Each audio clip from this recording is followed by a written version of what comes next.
Welcome to Diverse Joy, a podcast where two so-called experts put the joy back into diversity conversations. That's right. My co-host is the amazing, wonderful, full of holiday spirit with her awesome sweater today, Yes. Dr. Amber Nelson. Thank you. And my co-host is the fabulous and Star Wars themed holiday sweater wearing Dr. Will Cox. Yay. Yay.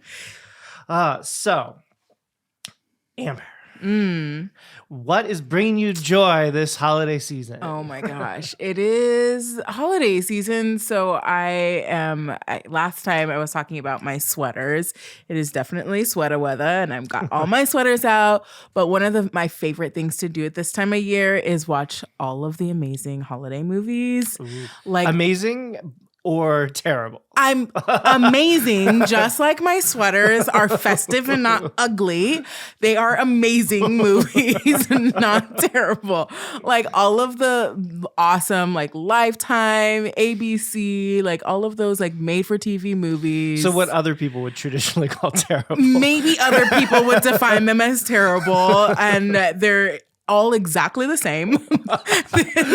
every single one has the same theme. Talk about a lack of diversity. There's no plot. There's one plot that they all share. It's the same plot, but they are working on their diversity. It's just like, okay, this is a gay couple and this is a black couple, but it's the same story over and over and over again.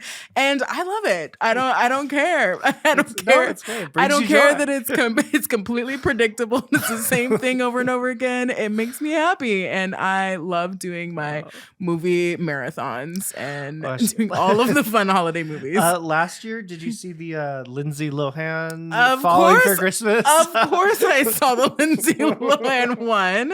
Why would I not? It's amazing. Yeah, So. we watched that for our movie night. As you know, you've been able to Yes. join us once or twice on our weekly movie night that our producer Eric Roman and I host for our friends here in Madison. So fun. And we did the Lindsay Lohan Falling for Christmas, Yes. which is basically the old movie Overboard, Yes. but starring Lindsay Lohan. And she was hilarious. At a It ski was great. chalet. Yeah. Yes, exactly. Oh, yeah, it's that same plot. Yeah, it's the exact All same the other plot. Christmas movies have Just- yes. added with her having amnesia. Yep. It's the same story over and over again, and it's great. And there was, what's another one? So I'm not as into them as you are, although now that I'm talking about them, I'm You're coming like, up with actually, I do examples. have them. Yeah. Single All the Way. Single All the Way is so that was great. the one with the two gay guys who were like Yes. friends and roommates. Yes. And like end up, And it that was has, cute. oh my gosh, what's her name? Jennifer no. Coolidge. Yes, Jennifer Yeah. Coolidge. Yes. She's amazing. I mean, I love Jennifer Coolidge. See Yeah. what I'm saying? It just brings so much joy. I, feel don't like, even I care. feel like I love them too, but I just don't want to admit it.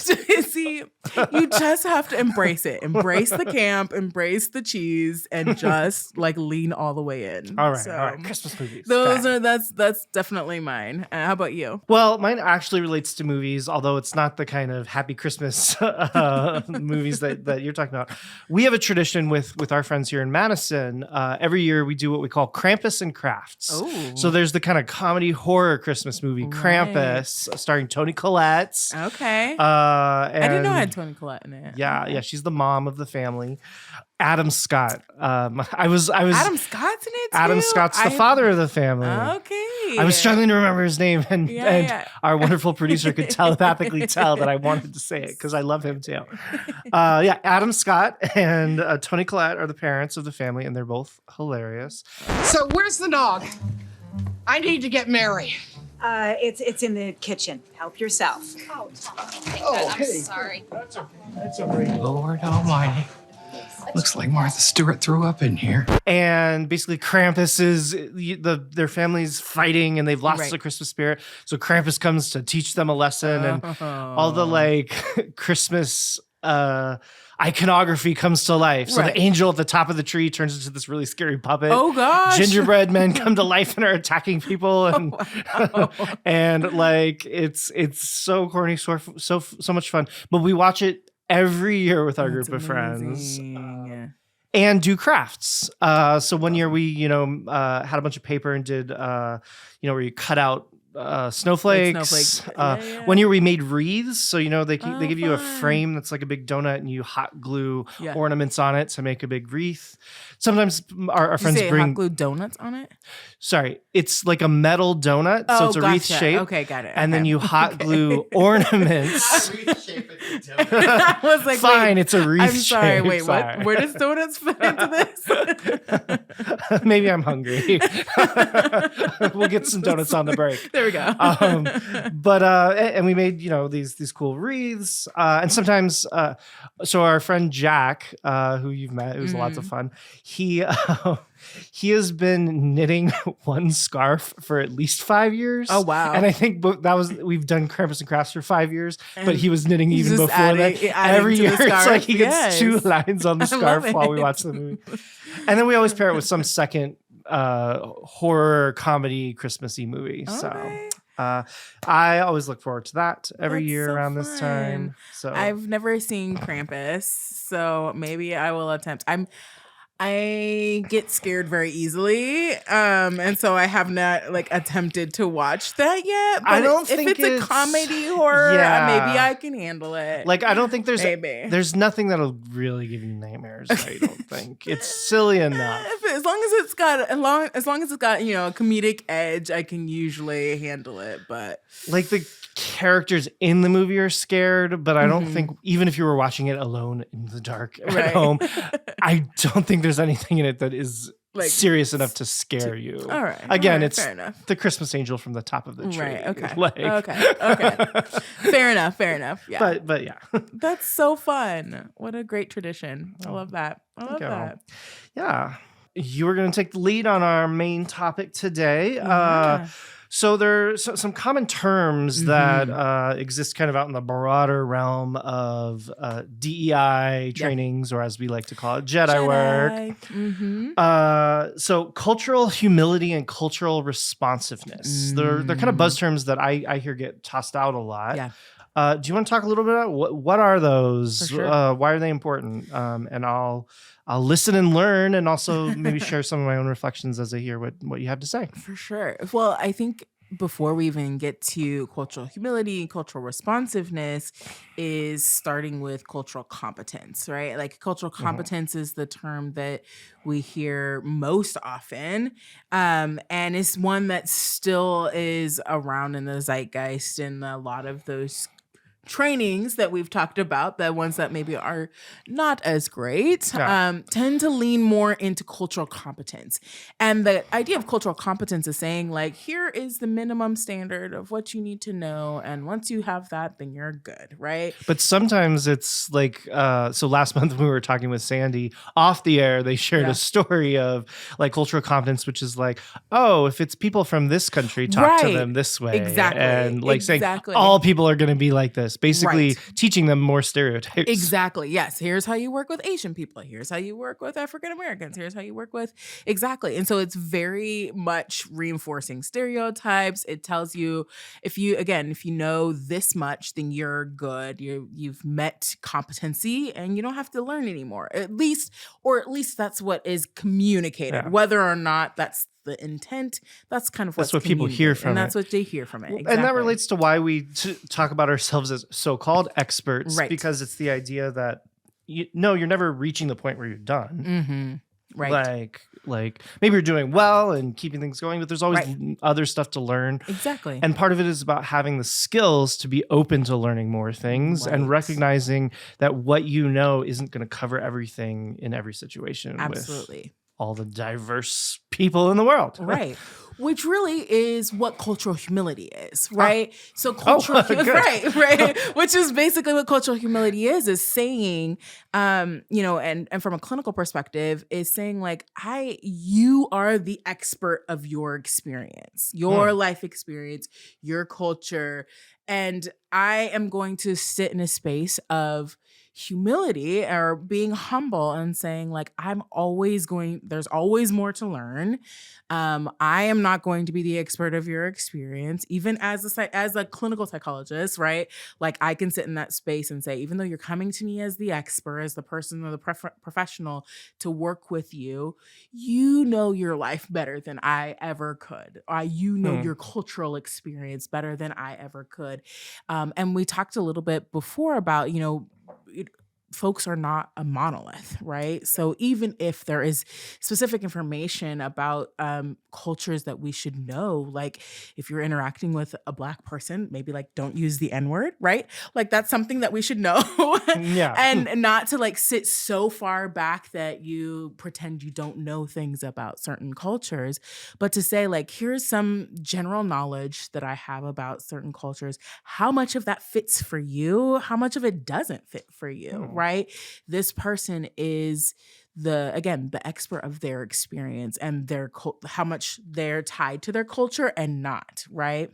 Okay, so that makes a lot of sense to me, and matches how I think about approaching some of these things, and just from the scientific bias and stereotyping literature, we don't have that term as much. Right. But actually, as you're describing that's fundamentally how I approach the bias training. Exactly. Not just in terms of you as someone receiving the training aren't going to know culture of everyone you encounter. But when I come into a company or an academic department, I don't know the day-to-day of their culture of that space. I don't know what their job looks like. Like when I talk to lawyers, I'm like, I don't know what it is to be a lawyer. Right. I don't know what it is to be a medical doctor. Exactly. Where my expertise is, this is how your brain works. This is how stereotypes can get in the way. Yep. Here are skills I can give you. Right. And it's always about helping them to identify, here's where this can apply. And I think that's part of why the training's been really effective. Because some of the bad trainings, you have this outside person who comes in and acts like they know everything about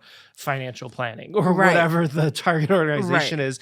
And then the people who live it every day, they're like, who the heck do you think you are coming in and telling me how to do my job or what it's like to do my job? And that's something that I've worked very hard to make sure that our training doesn't do that. It's we're giving you tools to identify areas that you can work on and so on, but not giving you the answers. Exactly. And so, and that again, I love how this all clicks. Yeah, and that's exactly the difference between cultural competence, which is here's what to do. Here's the check boxes, versus humility, which is saying like, I'm giving you a framework. Right? I'm giving you a framework that you can then flexibly use. There's this term called dynamic sizing, which was actually came out of more like hard science, I mean, quote unquote hard sciences, like chemistry and biology and a few other spaces. But it's been adopted into some of the social sciences as saying like, I can have this understanding, maybe some cultural knowledge or content knowledge, and then learn to flexibly generalize, right? Like, again, asking those questions, where does this fit? Where does it not fit, right? And so there's this dynamic sizing of saying like, this piece fits for you, this piece doesn't fit for you, but you're also the one telling me this. I'm not telling you what does and doesn't fit, right? And so there's this idea of this dynamic sizing, and I think that is the idea of the framework that you really used from a humble perspective is saying like, here are some skills, and you're going to figure out when and where and how to use these things, right? And again, it's also grounded in the idea of that we are lifelong learners, right? That we just even having these skills, we don't just stop at like challenging ourselves once and like, okay, I've got it, but like I'm going to continue to challenge myself. And even when we think that like, okay, I'm getting much better at using pronouns or whatever that might be, that you might encounter a new situation or a new environment or a new person that challenges you in a different way, and that we're committing to ongoing self-assessment.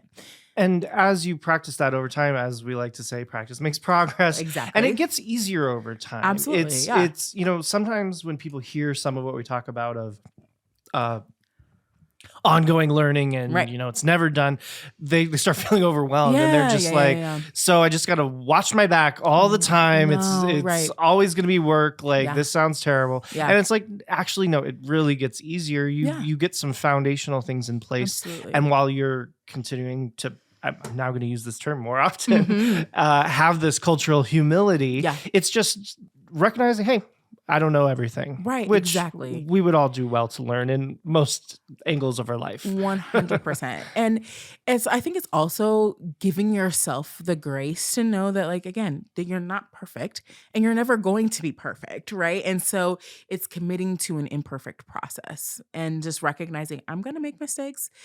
It's not always going to be pretty. I'm going to be learning new things. I'm going to stumble. But if I'm committing to the process, I'm also committing to recovering and doing reparative work when a mistake or when something does happen. Is that right? the cultural responsiveness? And that's the other cultural topic? responsiveness. Exactly. So I kind of have this like model in my mind of how we do kind of this work well. And so the first part is the self-assessment, right? And the commitment to learning. So like, where am I? Where are the areas that I am really struggling or that are difficult or that I'm activated by? And then going into, okay, how do I commit myself to this lifelong learning? How do I commit to being humble? And then the biggest thing for me is that we don't just stay in humility and saying like, okay, you're the expert, I'm going to dynamically size and just like sit back and just do my own internal stuff. I have to also then commit to doing something. And that's where the cultural responsiveness is. The cultural responsiveness is saying like, I am now going to actively do something different than I was doing before. This is where your skills comes in, right? Like the skills are saying, okay, I have these frameworks. I understand what's happening in my mind, where this is coming from. Now I have the skills to now do something different. So I'm actually changing my behavior. Because if we just stay in humility, then we're not actually doing anything different. Maybe I might be thinking differently, but how I'm operationalizing it or my day-to-day activities don't look any different than what they did before. And so we have to then commit to changing, right? And to actually doing something different. And that's where cultural responsiveness comes in, at least from my perspective. That's how I understand it. I like it. Yeah. And then there's two other pieces too for me. So again, there's a self-assessment, cultural humility, cultural responsiveness. And then for me, it's also about contextualizing. And again, that's kind of like what dynamic sizing is saying like, if you're going into a new system, learning about that system and like how does the system operate? And what are the tenets? What are the things that go into this? And how do we contextualize and make sense? How do I interact with the system and the system interact with me? And then the very last thing I go into is justice and advocacy. And advocacy specifically is not only am I personally doing something different about my behaviors, but I'm also taking on action to say like, I'm going to try to change the system as well. Cool. Right? Like Yeah, I'm going to shift how our systems are operating. Well, and that's what our nonprofit is all about, right? Right. That's why it's called Inequity Agents of Change. So you're talking Exactly. about being an agent of change. Being an agent of change, in an exactly. institution. Yeah. Yep. So let's go out of order a little bit today Yeah. because you just touched on what our question was going to be Yeah.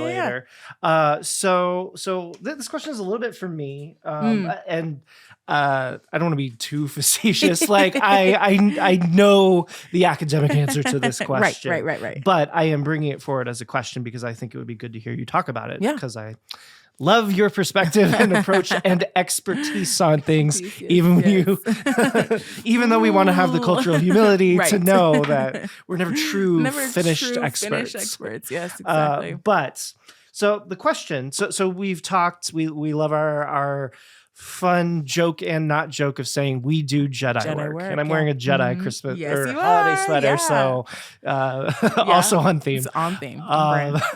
But Jedi being justice, Yes. equity, diversity, and inclusion. Yeah. Now, when it comes to equity, diversity, and inclusion, and bias, which is my other kind of central thing, Yeah. those from a scientific perspective have very Right. clear definitions Yeah. of what diversity is. The representation of different Yeah. viewpoints and what is actually on the table. Is everyone the same, or are they Right. not? Are they Right. diverse? Bias, we have formal definitions for equity and inclusion. They're things that are, I think, clearly defined, measurable in a scientific way. From a scientific perspective. Justice, I feel like, is more conceptual. Yes. And more in the advocacy realm. Right. And so the question, what is justice? What What is do we mean justice? by Yeah. justice? I think that's a really good question. And you're right. It is much more conceptual. And I think that you probably would find probably several different operational definitions. We should have the humility to recognize our definitions. Exactly. Our definition may not be the same as everybody else's. And I really think about it from a specifically social justice standpoint. And for me, it goes hand in hand with advocacy. And again, it moves towards saying like, okay, we can strive for equity, and meaning that everybody is getting not equal, but equitable opportunities. We can strive to increase our diversity and representation. We can also increase and inclusion, right? Which gets a little bit more to the sense of belonging. But if we do not do anything to change the systems in which we operate, having diversity, having equity, inclusion, those things are not going to, they're not going to have the impact that it needs to have. And so it's this acknowledgement and recognition that many of our systems are very colonized, right? They have a very specific framework, and doing those things kind of are like additive versus restructuring. And really saying like, let's time for us to do some justice work and advocacy to say like, let's not just include people, let's actually do something different so that their voices hold weight, that it changes how we do things, how we operate, that we're humble as a system, humble enough to say like this way of doing things doesn't work for everybody. And so it's really causing us to say like, what does it look like on a much larger scale than even just on a one-to-one basis? If I don't know if I'm adding or maybe just repeating what Yeah. you're saying in a slightly different way, but so would another way of putting it being justice is kind of recognizing the way the world has Yeah. been set up to create the inequities in the first Exactly. place and Yep. the lack of inclusion in the first Exactly. place. Yep. And it's kind of this philosophical idea of, Yes. look, we're looking at where we've come from Right. and how we want to keep moving it forward Yeah. and updating. Absolutely. And so, because kind of as you defined it, you said all those other words we like to talk about: equity, diversity, Yep. inclusion, bias. And so it's this broader philosophy over. Cool. Well, and I Absolutely. mean, in my like bio that people read when I come and give talks, my self-label is scientist practitioner of social justice. Yeah, And- exactly. And so now I'm even happier thinking of the more precise definition of that. Like I know Yeah. what social justice is, and I Right. see that in my work. But then, thinking through this in a more formal way exactly. from different traditions than I'm fully versed in. Right. I appreciate that. So thank you. Yeah, of course. So let's take a little break, and we'll be right back. All right.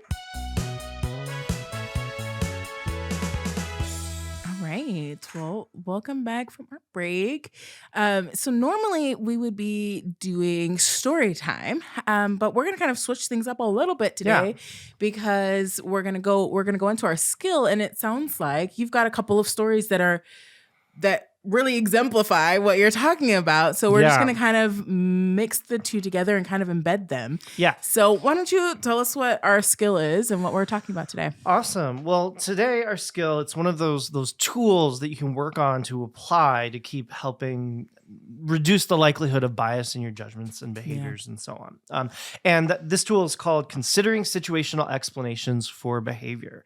And to fully explain, I have to give you a little mini social psych lecture. Basically, as humans, we're very curious creatures, and we like to explain why other people do the things they do. Right. So when we see someone engaged in a behavior, we start coming up with reasons why they behaved that way.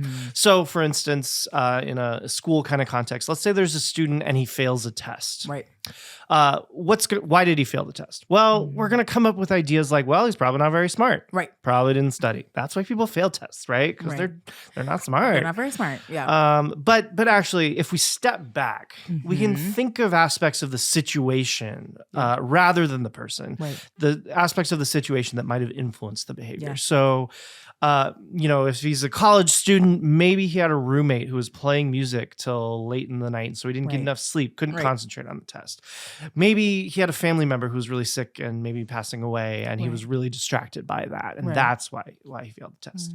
Those both situational and personal kinds of reasons influence what we do every single day. Right. But when it comes to other people, we tend to discount those situational reasons. We tend to not even think of them. And what this tool involves is just kind of working on actively bringing in the idea of considering situational explanations Yeah. for someone's behavior. It's not that we're making excuses for him. So if we're the student's professor, we're not just saying, well, maybe something else happened, so we'll just throw out that test score. It's not making excuses, but it's just recognizing you don't really know what was going on. Exactly. And that stops us from jumping to conclusions, from making snap judgments. This is especially important when we're talking about someone who's a member of a stereotyped group. Right. So if it's a white student who failed the test, we're already going to be kind of jumping towards the, he's not smart, he didn't study. Right. But that's just going to be the general tendency. But if it's a black or a brown student, Right. we'll have that general tendency that we already would have for a white student, but also the stereotypes about black and brown students. Exactly. They also say not smart, Right. lazy, and so on. Right. So research shows we're even more likely to jump to those conclusions that disfavor members of stereotyped groups. Mm-hmm. So that's the core skill. Yeah. And that's something that we work on. Work on doing. It's useful for everyone, for all of your kind of 100%, interactions with yeah. other people. Well, when part of that please. too, like for me is, when we're talking about that is, I remember I mentioned contextualizing is very much that, right? Is saying like, I'm going to put this person in context and not just apply what I don't always say her name correctly, but Chimamanda Ngozi Adichie, she talks about a single story, right? Like single stories or stereotypes of people groups or individuals. Yeah. So instead of applying the single story to an individual, we're contextualizing them. Absolutely. We're putting them into, we're taking perspective, right? Yeah. Like we're saying like, it's easy for our brain to just jump to, oh, well, they're this, therefore it's reinforcing this like other narrative that we have of folks versus saying like, let's take some perspective and think about what else might be contributing to them having failed their test. Yeah. Right. Yeah. And also in kind of therapy and kind of clinical realms, I'm going to get some of my terminology wrong here, but I think attribution theory is right. Yep. So we talk about making internal, stable, global attributions. Exactly. That's something that often contributes to anxiety and depressive disorders. So internal is what I was calling personal versus situational. So you can make an attribution for yourself or for other people that's either internal about the self, Right. or external situational. Right. And then the stable or what's the other pole? Oh no, variable or stable, meaning it will last over time, or flexible variables. Oh no, or global, like it's about all aspects of your being versus specific. I at least have the two poles of that, which is like, no, maybe it was this situation, this particular aspect of yourself. But we're better served by not making those kinds of internal, stable, global attributions, which is just a greater depth of this kind of work on thinking about the situation. Right. Not having one story. I love Right. that Single characterization. story, yeah. And speaking of stories, Well, well, did you have more of the on the kind of core of the skill before I add the stories? Yeah, no, I mean, I think that, like I said, from a clinical perspective, it is so important to consider, again, those contextual factors, those like what else is contributing to what's going on for both for yourself, right? Like even in practicing these skills of saying like, there are lots of reasons that this might be coming up for you, right? Yeah. And even to give yourself the grace and contextualize yourself. For instance, I was talking to this person the other day who, his partner is Black. He's, has lots of interactions with people of color and things like this. And he had this experience. He worked at a bank and got held up, and the person was wearing a hoodie. They weren't a person of color, but they were wearing a hoodie and they were doing these things. And now all of a sudden, every time he comes across somebody that's doing this, like he has these reactions, right? And for our audio listeners, when you say doing this, putting the hoodie up, kind of like glasses on, things like that. And so he had this experience at work where somebody else came in and they happened to be a person of color and they had their hoodie up and they had glasses on, and all of a sudden he had all of these reactions, right?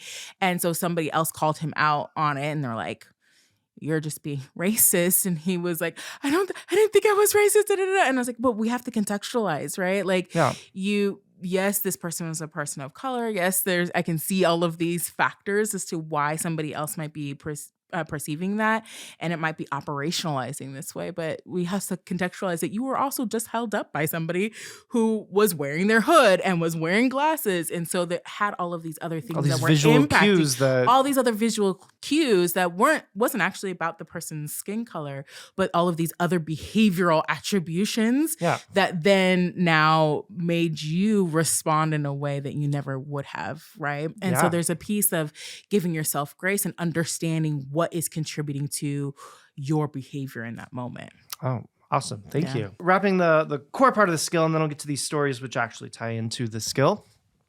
This idea, considering situational explanations for behavior, it's a very cognitive tool that we can use. And research has shown it to be effective at reducing the likelihood of stereotyping, reducing that likelihood of these gut snap judgments that very often reflect stereotypes. So it's something that if you work on rehearsing it, it makes you less likely to engage in stereotyping over time and helps reduce bias. Absolutely. Yeah. So our stories today, they kind of are both, each of them is both positive and negative, has the negative, and then it ends in a positive place. Awesome. And they both tie into this considering situational explanations for behavior. So they actually, they both come from delivering the bias habit breaking training over the years. The first one actually is a story I borrowed from my good friend and collaborator, Trish Devine, with whom we started the whole bias habit breaking stuff. So she was giving the training once with a bunch of community college professors. As she was explaining the same story I told before about imagining, a Black student failing a test. There was a teacher in the back of the room who audibly swore. Wow. She was like, "Oh, shit." And it was kind of jarring. So Trish was like, is there something you would like to share with the class? Like to share. Yeah. And what the teacher realized, like right there in the moment, was historically going back, if ever she had a student who didn't turn in a test or maybe came late to class, she reacted differently based on whether it was a Black student or a brown student or a white student. If it was a white student, she would go and chit chat with them like, "Hey, why didn't you turn in that assignment? Like, did you not understand it? Why were you late to class? Did you miss your bus?" Basically giving them the opportunity to explain their situations, the situational explanations.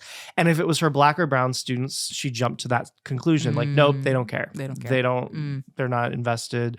They don't care about school and all of that. And didn't even talk to them about the issues. And just in the moment, she was horrified. Oh my gosh, that she had been doing this. And this is part of this being unintentional. Like this, I imagine, is a teacher who really saw herself as wanting everyone to succeed and all of that. But she realized, well, shit, I've been disadvantaging my Black and brown students.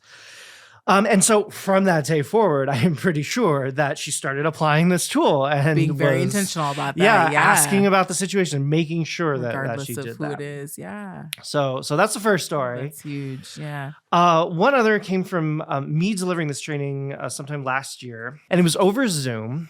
And one of the attendees, as I was in this particular section of the training where I'm talking about situational explanations for behavior, she gets a text message from one of her employees, and he's saying he's going to be late to work that day. And the way she described it, she sent me an email a few weeks later explaining all of this.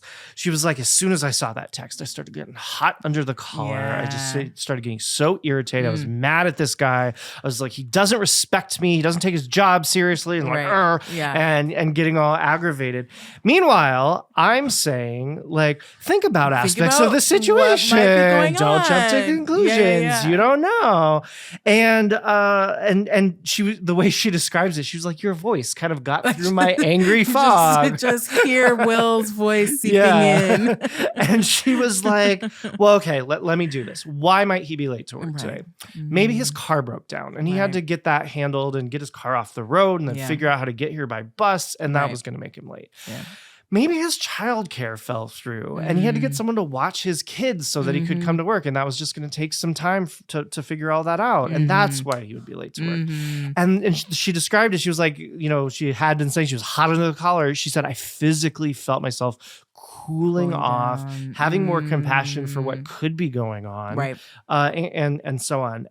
But by the time she wrote me this email, she said that her relationship with that employee had completely changed in the following weeks because of doing this exercise kind of once and all that. And so I thought that was a nice, again, both kind of started negative. There was something bad happening, but got to a positive place where using this tool helped these folks and kind of changed something that they did in a positive way. It's so interesting because in my own reflection as a person of color, I recognize that in this work and in what I do, I even internalize that for myself. Like, okay, instead of allowing somebody else to try to project their attributions on me, I'm going to give them all the information. So if I'm late or if something's, I'm going to make it very clear what was happening, right? And so, like, even for my own self or for folks particularly as marginalized folks, but not only for anybody, to help mitigate some of those in allowing somebody else to kind of attribute their own, stuff onto you, that you have the opportunity to also just like, okay, I'm going to give all of the information so that somebody doesn't project onto it. Audre Lorde has this quote that she says, if I did not define myself for myself, then I'd be crunched into other people's perceptions of me and eaten alive. And I think about that all the time. That's exactly what you're talking about. Like when you are not self-defined, if you are not like doing those things, somebody else is putting they're projecting onto you everything that you're doing. And often you are the one that suffers from that, right? Yeah. And so, like, what does it mean on both ends for us to take on when we're working with other people or we're perceiving other people, to make sure that we're not projecting onto them and we're thinking about situations and contextualizing them, but also for our own selves, right? To mitigate some of those experiences, how do I also contextualize myself, situationalize myself, if that's a word? I don't think it is, but situationalize myself. Explain your situation exactly, so that they don't make personal attributions about you as a person. Exactly. Yeah. I know those are great. Those are really great stories. Oh, yeah. Super helpful. So one of the things that's very rewarding about the work I do giving the training is seeing people actually applying what we teach them. Because you don't always get to see that. Like teaching classes at a university, it's like, well, hopefully, something we taught them sticks. Although you teach students who are getting their PhDs in clinical work, so they're going to go on and do therapy because you taught them. Yes. But sometimes with undergraduate classes, it's like, I really hope all this stuff I'm teaching them sticks. But with the bias habit breaking training, it's all just so practice focused. And I love when people write in and tell me that what they've done. And hey, if you're listening to the podcast and have applied anything we've talked about over these many episodes, please write in. Yeah. Awesome. So we always like to end with a recommendation of some kind of media, something that brings us joy, that we think will bring our listeners joy as well. Yes. and we like to talk about that. So you have a recommendation for us? I do. So one of my favorite shows is, well, first of all, I love drag. It's one of my favorite. We've talked about it almost forms. every episode, I know, one way or like, another. So I think we know you're like drag. I think we know. Yeah, drag is like, yes, I've always been into drag even since I was really young. To Wong Fu, this movie, that was my first like introduction. I love it, but which is not your recommendation. it's but not it's my another recommendation, one. but it's another one. If you happen to like Patrick Swayze, oh, it's just so good. John Leguizamo. Leguizamo. Oh my gosh, so good. And Wesley Snipes. The show that I am recommending is called We're Here, and it is 3 drag queens: Eureka, Shangela, and Bob the Drag Queen. And it's kind of like a mix of it's drag and like Queer Eye. Like if you were to combine those things together, is kind of what it is. And these 3 drag queens go all over the country, often to small towns. They give a drag makeover to somebody in the community. Sometimes it's, there was one that was a pastor, a mayor, just people that like have very small, small towns or small gay communities, and like they go and like help them just be supported and empowered and like to connect to the community and to bring awareness. And then they, at the end of the week, they do a big drag show with their like drag babies that they've just like created. And it's so heartwarming, and it's often highlights like just their personal stories. And there was like a mom that was trying to, she was really working on repairing a relationship with their child. And it's just really beautiful, and it's drag and it's heartwarming and all of the things. So definitely check it out. I think you can get it on it streams on Max. HBO or Max, HBO Max. It was HBO Max. I think now they're just calling it Max. Max, okay. But I don't see how it's different other than the name. Yeah. But HBO. Whatever you can HBO find it on streaming. HBO, and I definitely recommend. It's so good. Yeah. Awesome. Yeah.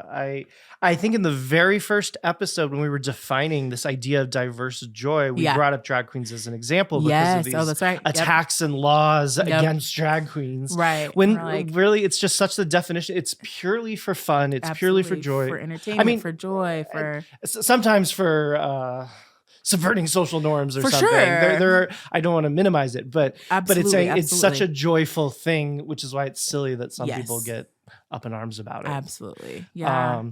Awesome. Well, I am Dr. William Cox. And I'm Dr. Amber Nelson. Produced by my lovely fiance, Eric Roman Binding, with music by Jay Arner. Diverse Joy is consumable as either an audio-only podcast or a video podcast, both accessible at diversejoy.com. Diverse Joy is the official podcast of Inequity Agents of Change, a nonprofit devoted to the dissemination of evidence-based approaches to reduce bias, create inclusion, promote equity, and enhance diversity. All that good Jedi work. Jedi. Learn more at biashabit.com. Thanks for listening. Thank you. Just in case the microphones are picking it up, I want to apologize for if you hear any little dog whines in the background. Our sweet boy Ezra has a friend over, his cousin Archie, who's visiting from out of town and isn't as silent and well-behaved of a little boy.